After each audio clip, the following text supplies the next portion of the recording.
Hi mga Jumega, andito nga pala kami ngayon sa Southampton. Nag-aantay kami ng tren papunta ng London. Andito nga pala yung mga kasama ko ngayon. O yan, ayos-ayos munang damit. O pak, ganun. Ayan nga pala yung mga Jumegas ko. Ayan si Lester, ayan naman si Barry. Hi, oy, kaway-kaway pa, ganun.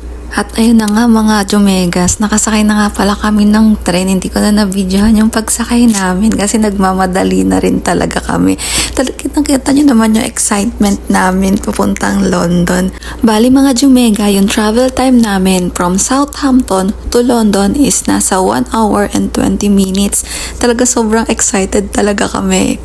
Through online nga pala kami bumili ng ticket mga Jumega at dahil nag-advance booking kami ng mga Jumegas ko, nakakuha kami ng discount na worth of £36 pero ang original price niya is nasa £56. Imagine mga Jumega, medyo napamura talaga kami sa pagbili ng ticket. Pero alam nyo mga Jumega, hindi ko talaga alam kung anong nararamdaman ko dahil makakapunta na ako sa lugar na kung saan sa TV ko lang noon napapanood. Hindi na nga pala ako nag-video ng mga ilang minuto mga Jumega dahil nagpahinga na lang din kami at sobrang layo din ng biyahe namin. At eto na nga mga Jumega, malapit na kami sa London.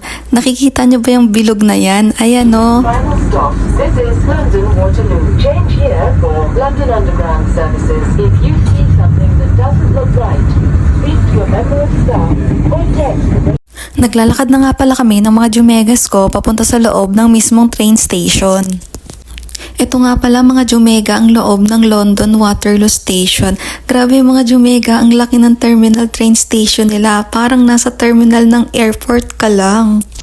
At ito na nga mga Jumega, paglabas namin ng station, naglakad na lang kami papunta sa malaking Ferris wheel. Siguro mga nasa 7 or 10 minutes lang din naman yung nilakad namin dalawa ng Jumegas ko.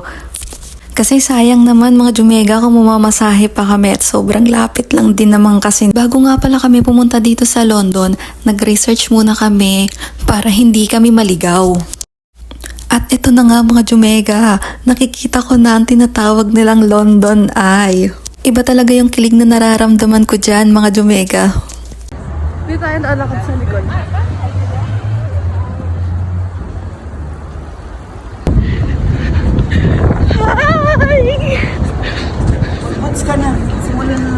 Totoo.